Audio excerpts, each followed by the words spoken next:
What up, people? Hope you're enjoying your weekend so far, and thank you very much for tuning in for another beer review. It's Beer Monster O'Clock, and if you watched yesterday's video where I put myself through the traumatic experience having to drink UK brewed Stella, Madri, and what was the other one? Moretti. I had to take one for the team there just to sort of expose them a bit. So I think today I deserve a nice German beer. Well, I hope it's nice anyway, because I've never tried it before, but it's German, so I'm pretty sure it's going to be better than the crap I was drinking yesterday, he says. Famous last words. But no, let's face it, Germans don't really make a bad beer, do they? Some are better than others, it's all down to your personal taste and all that. But you're normally in pretty safe hands with the Germans when it comes to beers. And this one happens to be possibly my favourite beer style. It's a Hefeweizen. And it's a Hefeweizen by the Rothaus Brewery. And here's a little close-up look at your bottle. I tried their Pilsner a few months back. You can find a review of that if you're interested on my Beers Review playlist. And it was absolutely fantastic. One of the best Pilsners I've ever tried.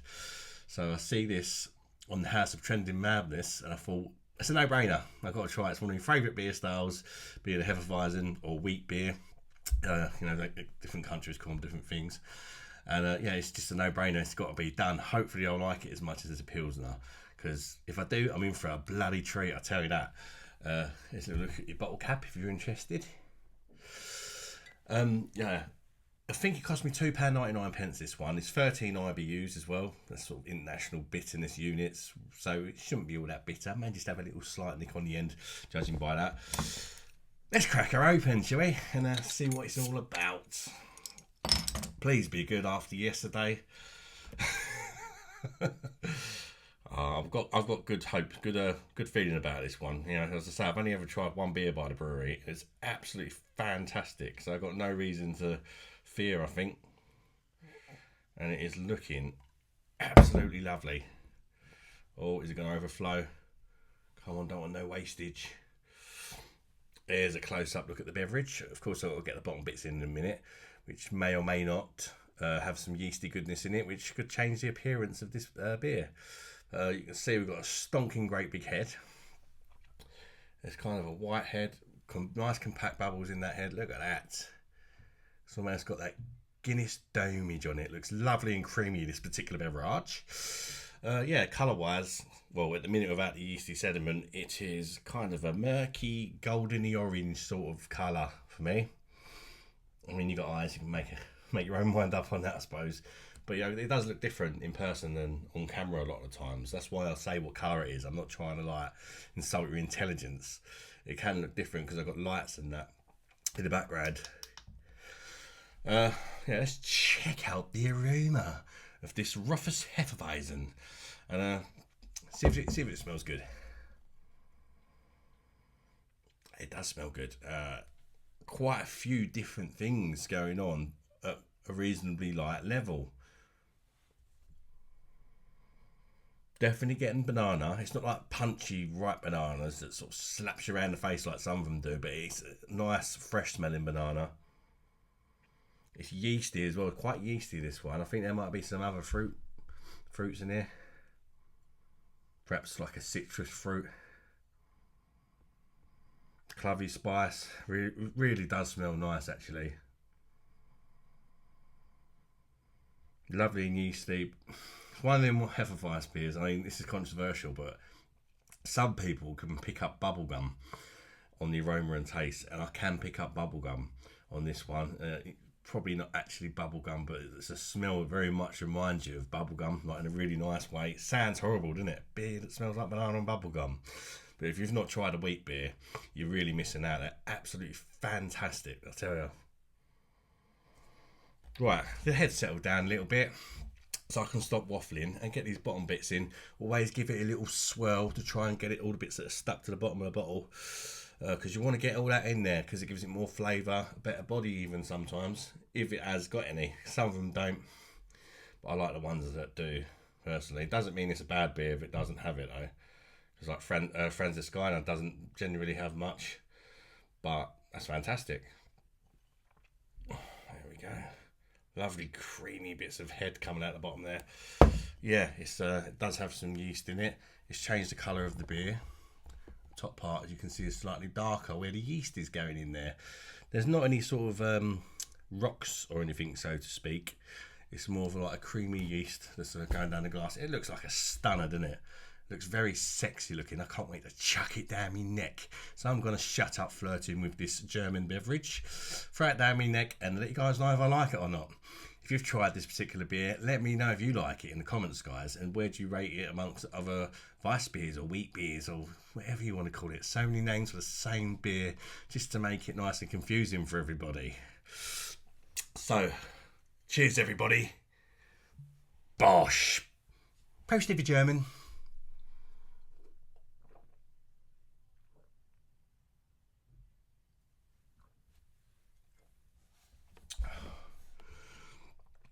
Oh, yes.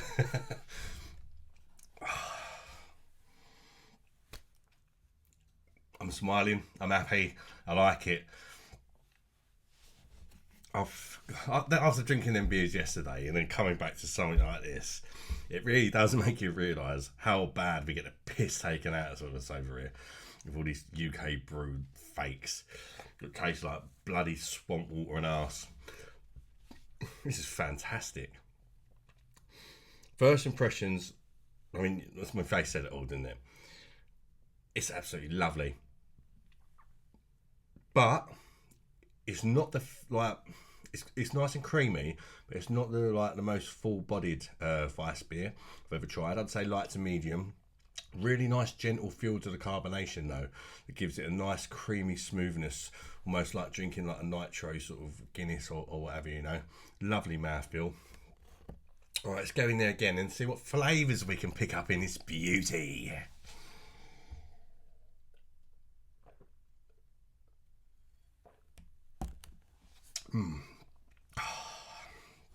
Behave. You're definitely getting your banana. Not like a massive full-on Larry like banana, but again, like the aroma, nice, fresh, decent amount of banana. Getting the yeast, of course, wheat. The clove is there. Again, it's not a massive amount,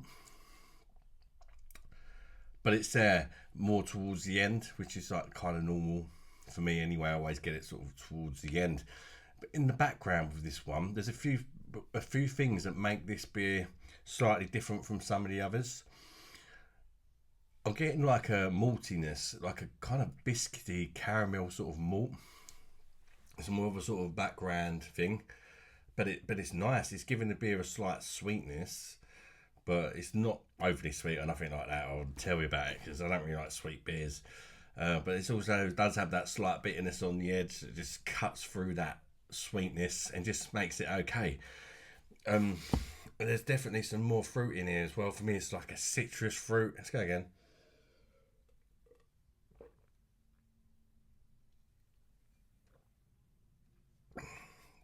I love that. It's got a nice finish. Like, as you're getting that clovey spice, which is very typical of the style and the finish, I'm also getting like a citrusy vibe, and it sort of lingers after the spice. And it's like a really sort of refreshing sort of linger in a way. I think it might be grapefruit, but like at a very low level, it just sort of lingers there. It says, "Get back in there and smash the rest of me." It's really nice. Again, as I said, probably one criticism would be it's not the thickest one ever, but it's super refreshing. I'm really enjoying this. I wouldn't say it's the best weissbier or Hefeweizen that I've had, but I'd say it's up there somewhere, like perhaps in the top 5 that I've tried so far. And I've tried quite a lot, and there's so many of them that are absolutely fantastic. To even consider putting it anywhere near the top 5, no, that's a big deal. There's so many good wheat beers out there, particularly German ones, and I don't even think I could pick a favourite because it's so difficult. Because some they're just different. They're all fantastic, but you know, some of them are more citrusy, some of them more banana-y than others, and you know, none of them are necessarily bad. They're just different. You know, it's like if you get a few lagers that you really like, sometimes it's hard to say what one you like better because you like them in their own ways. Perhaps one's more bitter, and sometimes you fancy that bitterness, and sometimes you don't. You know, so it's, but yeah, I think this is a stunner.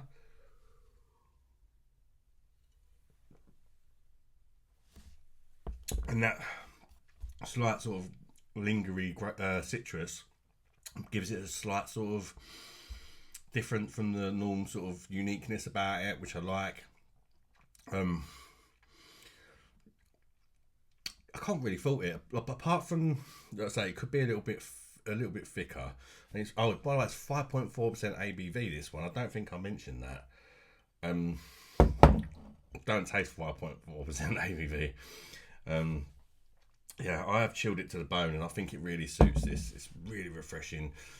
I'd enjoy it even more in the summer because it's quite cold. It's snowed today.